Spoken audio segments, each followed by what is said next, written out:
My family forgot my birthday again, so I quietly built my own power.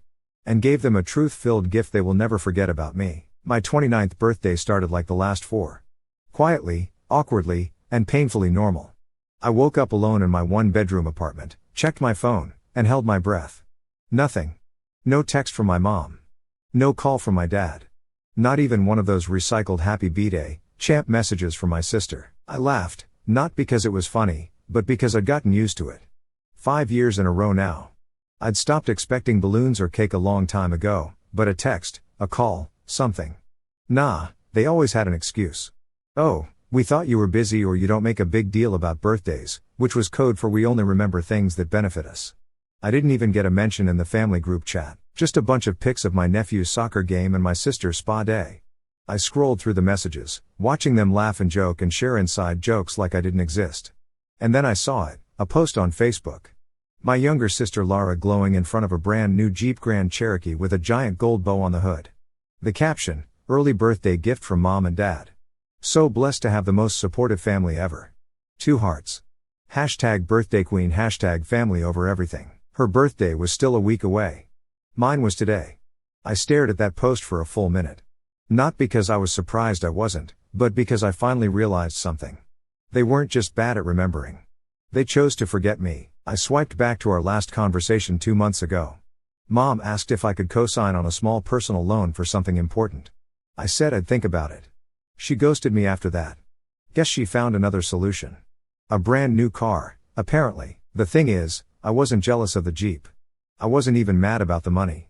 What hit me hardest was the silence, the effortlessness with which they overlooked me. The fact that I could disappear tomorrow and they'd still remember to send flowers to Lara's dog groomer before they noticed I was gone. I closed the app, tossed my phone across the couch, and sat there in the quiet. My little apartment wasn't fancy, just a converted attic above an old print shop, but it was mine. I paid for it. Every bill, every dented appliance, every chipped cup in the cabinet. I had no debt, no addictions, no criminal record. I showed up. I worked hard. I helped out when I could. But in my family, I was invisible. At around 6 p.m., my best friend Nate swung by with 2 cold beers and a slice of red velvet cake on a paper plate. You know, he said, you deserve more than this. I smirked. What? More cake? He shook his head. More everything. We sat on the tiny balcony and watched the sunset melt over the city skyline. I didn't say it out loud, but in that moment, something inside me shifted. I was done waiting to be remembered, done playing the quiet, dependable background character in their story. This year, I wouldn't blow out candles or make a wish. This year, I'd start writing my own ending. I didn't storm out. There was no screaming match, no dramatic confrontation at the dinner table, just silence, the same kind they'd given me for years. 2 days after my birthday, I left the family WhatsApp group. Not a word, no announcement, just a quiet tap on leave group. I watched the little gray notification pop up, you left the group. It lingered for a second before vanishing under another picture of Lara holding her dog in matching outfits. Not a single "why did you leave?" Not even a sarcastic emoji from my brother Jared, who usually couldn't resist throwing jabs. That silence said more than words ever could. I started cleaning house digitally and emotionally. I blocked mom on Facebook, muted dad's number, archived every photo that had my face cropped in the background at family gatherings. I wasn't erasing memories. I was reclaiming my mental bandwidth for the first time. I wasn't hanging on to moments where I was tolerated out of guilt or obligation. I wanted space. I wanted peace. And I wanted to see what my life looked like when it wasn't built around waiting for scraps of attention from people who always had more affection for their golden child's Instagram than my entire existence. The real shift came that weekend when I turned down a family dinner. Lara texted, bubbly as ever, "Mom says come to the house Sunday for ribs and cheesecake. She got your fave from Trader Joe's." Face savoring food emoji. I stared at the message for a moment. 5 years, 5 birthdays missed. And now cheesecake. I replied, thanks. I'll pass. Just that. No explanation, no guilt trip, no exclamation points. She didn't reply. Didn't ask why, just left it on read. A day later, she posted a picture of the family dinner. Full table, smiling faces, cake in the center, one empty chair. Mine. I thought I'd feel lonely. I didn't. I spent that Sunday reorganizing my apartment. I tossed out the ratty couch cover mom gave me 6 years ago. I took down the family calendar from the fridge and replaced it with a whiteboard. I wrote one thing on it, 30 before 30. 30 goals before I turned 30. I had just under a year left. Number 1, save $10,000. Number 2, quit my job and start my own thing. Number 3, get therapy. Number 4, take myself out for steak on my next birthday. Number 5, never explain my worth again. That last one, that was the big one. Work became my cocoon. I doubled my hours, kept my head down. I worked in logistics for a delivery company. Nothing glamorous, just inventory, route optimization, and making sure other people's crap got where it needed to be. But I was good at it. The new manager, Amira, noticed. "You should be running your own department," she said one day, glancing at the numbers I cleaned up in a month. I laughed. "Can't even run my family, let alone a team." She raised an eyebrow. "Maybe that's because your family isn't your team." That hit harder than I wanted to admit. So, I started saving every dollar. I cut back on eating out. I picked up side gigs in Excel freelancing and Shopify setups. Little stuff, boring stuff. But it was building quietly, steadily. Nobody in my family asked how I was doing. Nobody checked in. They just assumed I was sulking somewhere, waiting to be invited again. But I wasn't sulking. I was becoming someone else entirely. I started walking to work, headphones in, replaying motivational podcasts and startup interviews. Not because I was obsessed with getting rich, but because I was obsessed with never needing to ask them for anything. Freedom became the new goal.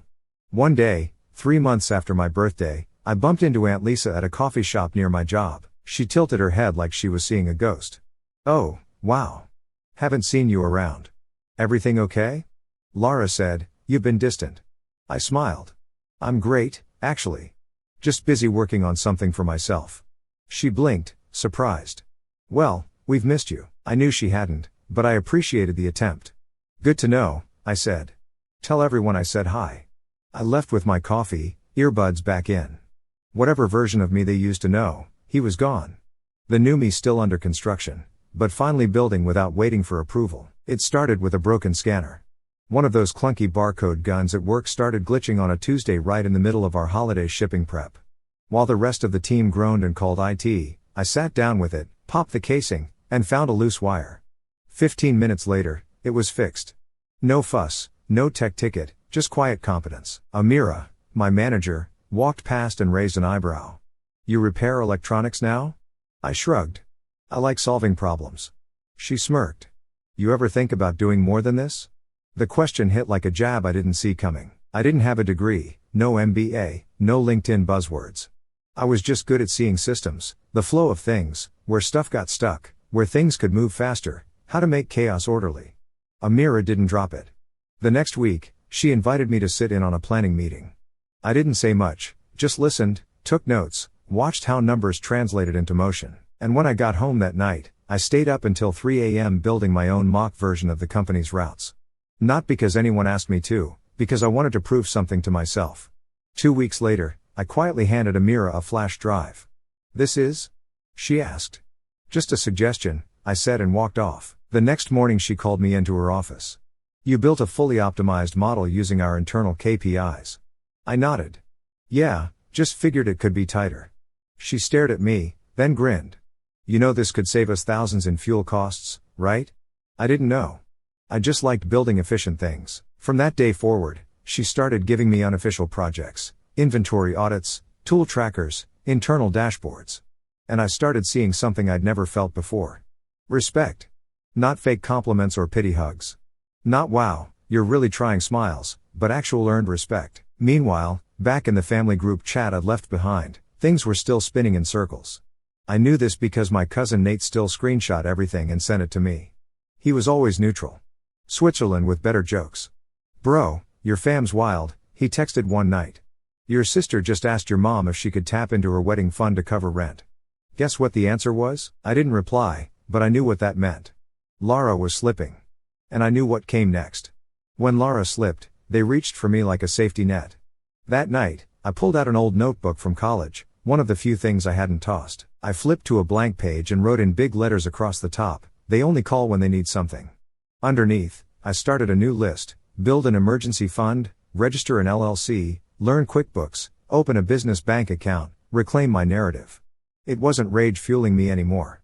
It was clarity. They had forgotten 5 birthdays. I'd never forget that again. Not with pain, but with purpose.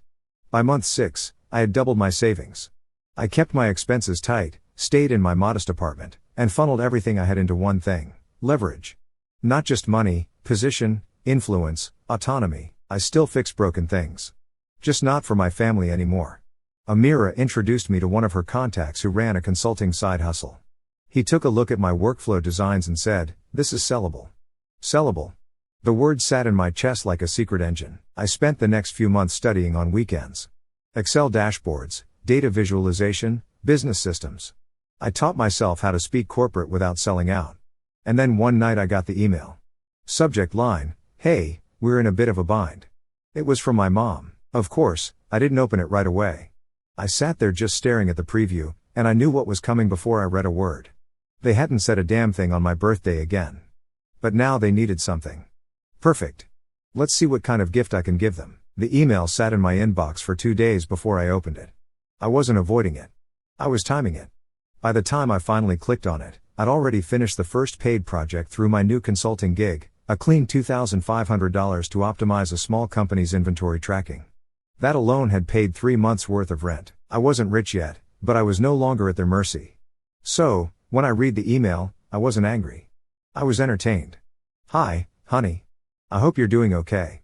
Listen, your sister's in a little trouble right now. Her job cut hours and she's falling behind on rent. We know you're busy, but we were hoping you could help with a small loan, maybe $5,000 just to help her get back on her feet." No mention of the missed birthday. No apology, not even a "how have you been?" Just straight to the withdrawal. I read it again and laughed. Not a bitter laugh, a real full-bodied laugh that surprised me. They hadn't changed, but I had. The next morning, I slid back into my workflow. Calls, budgets, back-end integrations. It wasn't glamorous work, but every task had a reward. Each small win felt like reclaiming a piece of myself. My second contract came 2 weeks later, a food supply company that had no idea how to track its cold storage. I built them a dashboard from scratch.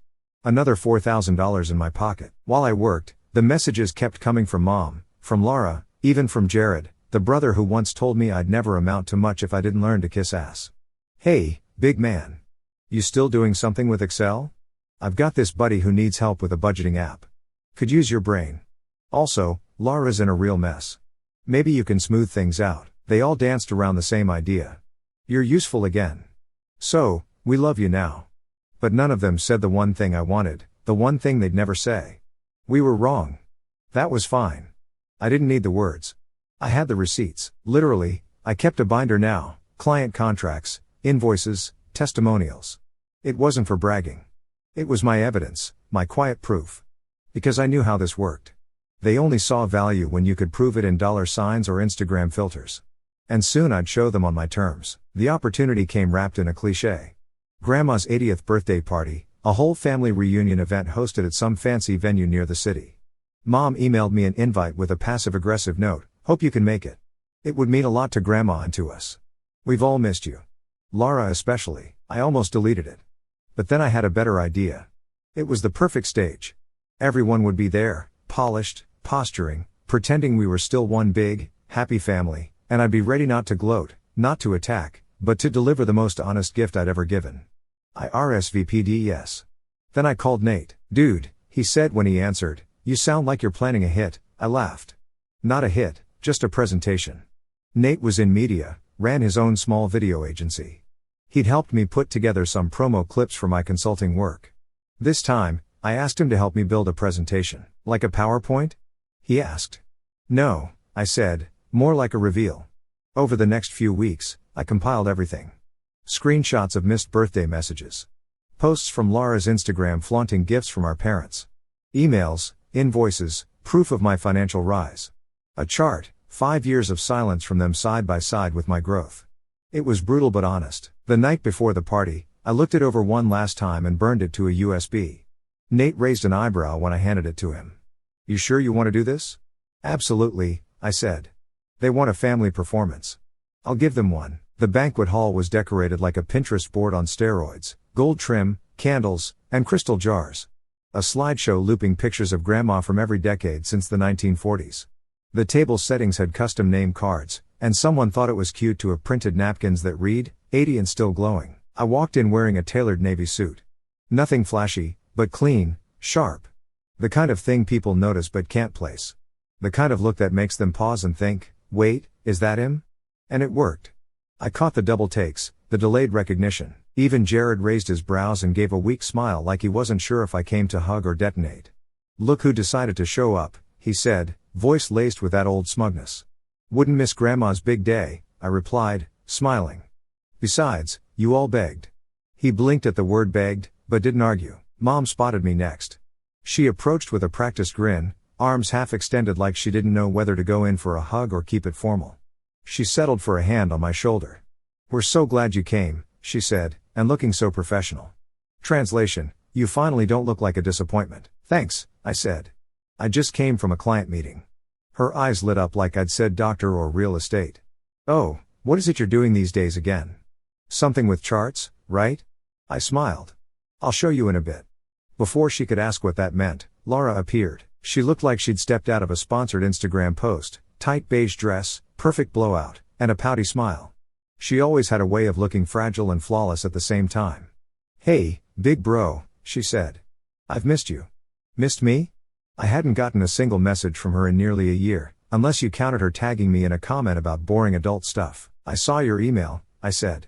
Her face twitched just slightly. I didn't mean to drop that on you like that, she said quickly. It's just things have been hard lately. Rent's behind, the job's cutting shifts. And I remembered you've always been, you know, smart with money. That last part strung. I took a sip of champagne and stayed quiet. Then Dad joined us. Still wearing that stiff, clipped look he always wore around me like I was a project he started and never finished. He gave me a nod then got straight to the point. We appreciate you coming. It means a lot to your grandmother, and your mother mentioned Laura talked to you about the loan. There it was. No easing in. Just the assumption, you're the stable one now, so you owe us. She's going through a rough patch, Mom added. We figured maybe you could float her something just until she gets back on her feet. I looked at all three of them. The holy trinity of selective memory, the same people who forgot my birthday 5 years running. Who never once asked how I was doing, who assumed I was still living off ramen and spreadsheets. I let the silence linger just long enough for them to get nervous. Actually, I said, I brought something to show you. A little gift for everyone. Laura tilted her head. Like a slideshow? Something like that. I nodded toward Nate, who was already behind the AV table loading the USB. The screen above the head table flickered. Grandma's slideshow paused. Then a new one started. At first, it looked like a photo collage, but then the music cut and the title card appeared, The Forgotten Son, a 5-year timeline. The room felt dead quiet. The screen faded from the title card into the first slide. A photo of me on my 24th birthday. Alone in my old apartment, a sad little cupcake lit on a chipped plate. The date stamp burned in the corner. No family, no party, just me and a lighter that barely worked. A low ripple of laughter from someone in the back faded fast. Then came the second slide. 25th birthday. No calls, no texts, a screenshot of my empty phone log circled in red. Then the next, 26th, sister's surprise Cabo trip. My birthday unmentioned. Side-by-side Instagram screenshots. 1. Laura popping champagne in Mexico. Her caption, family is everything. Smiling face with hearts. The other, my calendar app, day marked birthday in gray. No alerts. Someone gasped. Someone else whispered, is this real? Oh, yeah. It was real. And it kept going. Each slide told the story they all ignored. A birthday forgotten. A text left unanswered. A family dinner I was never invited to. A group message I was left out of. Then came slide 9, 5 years. 0 celebrations. Total messages from family, 3. All asking for favors. Total gifts received, 0. Total loans requested, $13,000. Total loans repaid, 0. I could feel the tension shift. People were sitting straighter now. Some leaning forward, eyes flicking from the screen to my parents. My dad's jaw clenched. My mom blinked hard. Laura's smile had evaporated. Then came the photos of me working quietly. No flashy cars or vacations. Just me in safety vests at a desk with spreadsheets, behind coffee counters. And then the shift.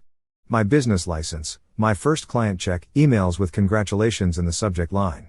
Snippets from small local articles, from forgotten to founder. Then the final slide, to the family who forgot me until they needed me. Beneath it, a scanned check for $0 payable to the ones who remembered me last. Memo line, happy birthday. Every year. Silence. No music. No applause. Just oxygen being sucked out of the room. I stepped up to the mic. I wasn't going to come tonight, I said, calm, steady. But I figured since you finally remembered I exist, I'd show you who I became while you weren't looking. I scanned the room. 5 years ago, I stopped being your errand boy, your safety net, your he's fine, don't worry about him guy. You didn't check in. You didn't show up. But the minute the golden child ran into trouble, suddenly I mattered again. Lara shifted uncomfortably. Mom looked pale. Dad stared straight ahead like this was a courtroom and he was refusing to testify. You didn't forget my birthday, I continued. You ignored it. And when I stopped showing up, no one asked why. You only noticed I was gone when you needed something. My voice didn't crack. I wasn't emotional. I was done bleeding. I turned to Grandma, who sat near the front in quiet shock. Happy birthday, Grandma. This doesn't involve you. You were always kind. Then I turned back to the mic. I don't need repayment. I don't want apologies. I just wanted you to see the cost of being forgotten and to finally give you something in return. I looked at my mom. That check is your answer. I looked at Lara. You'll figure something out. You always do with help. I looked at the room. And I'll be just fine without any of you. Then I walked off the stage to the sound of nothing, and it was the most peaceful silence I'd ever heard. I didn't wait around after the mic drop. Nate met me at the side door, already unhooking the USB from the projector, eyes wide. Bro, he said, barely holding in a laugh. You just dropped a nuke on a family reunion. I didn't drop anything, I said. I just opened the envelope they sealed 5 years ago. We dipped before dessert was served. As we walked through the parking lot, I could feel the tension trailing behind me like smoke. The weight I'd carried for years, gone. I wasn't worried about what they'd say. Let them spin it. Let them call it drama or disrespect or even revenge. I didn't care because for once they'd all seen me, really seen me. That night, I sat on my balcony with a drink in one hand and my phone on silent. Dozens of missed calls, voicemails piling up like unpaid bills. I ignored them until I saw the name Sophie. My cousin, the only one who used to bring me a slice of cake on my birthdays, even when no one else remembered. I hadn't seen her at the party. Figured she was off at college still. I picked up. Dude, she said before I could speak. I just watched the entire presentation from someone's Instagram live. It's already spreading like wildfire, I laughed. I didn't even know someone was recording. Well, they were. And it's glorious. There was a pause. Then her voice dropped lower. But you know that's not the end, right? I sighed. I know. I knew the backlash was coming. Not online, they weren't internet famous enough for that, but behind closed doors, in the texts, in the phone calls, in the guilt trips disguised as check-ins. And sure enough, the next morning, I woke up to an email from my dad. Subject line, your little stunt. I can't believe you would humiliate your family like that. You embarrassed your mother. You embarrassed me. That's not how we handle things. We had hopes for you and you threw it back in our face for attention. Ah, yes. The classic twist. The villain becomes the victim. Then came Lara's text, you really think I had it easy? You think it was all sunshine and jeeps? You don't know the pressure they put on me. But sure, play the victim if it makes you feel powerful. I didn't reply because what none of them understood was I didn't want power. I wanted peace, and for the first time I had it. I spent the rest of the week focused on my work, landed another contract, hired a part-time virtual assistant, even started sketching out an online course. Business was moving, life was steady, I was building. Then, just as things began to quiet, Mom called. I watched her name flash across my screen. Let it ring. Let it ring again. And finally, I picked up. Hi, I said flatly. She didn't start with hello, she started with a sigh. I don't know what you were trying to prove, she said. But you made your point loud and clear. I stayed silent. I know we weren't perfect, she added. But you didn't have to destroy your sister like that. I didn't destroy anyone, I replied. I just told the truth. If the truth hurts, maybe it's time you looked at why. Her tone shifted, softer, measured. I'm not calling to argue, she said. I'm calling because your grandma asked me to. She wants to see you. That stopped me. I hadn't expected that. She said you were the only one who made her birthday memorable, Mom added. She wanted me to tell you that. I paused, then said, tell her I'll visit next week. Just her. No one else. Fine, Mom said. But before you go, here it comes. Your father and I are dealing with some medical bills. We're not asking for a lot, just enough to, click. I ended the call. Didn't raise my voice. Didn't curse. Just one clean click. I set the phone down and smiled. That was the real gift. Not the slideshow, not the check, the boundary, the power to hang up, to walk away without explaining. I didn't need revenge. I had freedom. I visited Grandma the next Sunday. She lived in a small retirement bungalow just outside the city. Quiet street, roses in full bloom. Her porch still had that creaky swing I used to nap on when I was 8. She opened the door with a tired smile, no makeup, cardigan loose over her shoulders. Her eyes, the only ones in that family that never changed around me, sparkled with a kind of mischief. "Well, if it isn't the star of the party," she said. I chuckled. "Didn't mean to steal your thunder." She waved me in. "You didn't steal anything. You just reminded everyone that silence doesn't make things go away." We sat at her kitchen table, the one with the chipped corner from when Lara crashed her Barbie Jeep into it 20 years ago. She poured us tea, still used that sugar jar shaped like a cat. "You know," she said, "I saw the whole room shift when your slides started." I nodded. "I figured, but I also saw something else. You held their mirror up. You didn't spit on them. You just made them look." I didn't say anything, just sipped my tea. She reached out, placed her hand on mine. "I'm proud of you." Simple, quiet, but it hit harder than any applause could. "They'll tell the story differently," she added. "They'll say you lashed out, made a scene, shamed the family." I nodded. "I'm okay with that." She smiled again. "Good. That means you're free." We talked a little longer about her health, her garden, some neighbor who won the HOA election in a scandal involving flower bed violations.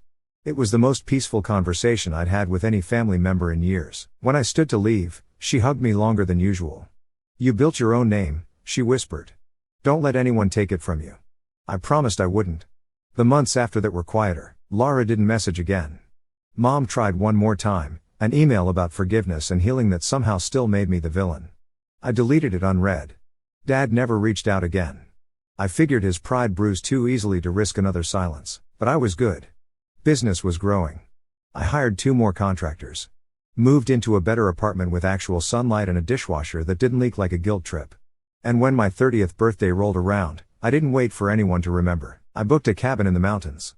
Just me, peace, and a fire pit. I brought my favorite whiskey and a fresh journal. At midnight, I wrote this. I was once the forgotten son. But I will never again be a forgotten man. I raised my glass to the stars and blew out a single candle. No party, no applause, no chaos. Just silence. The kind that heals.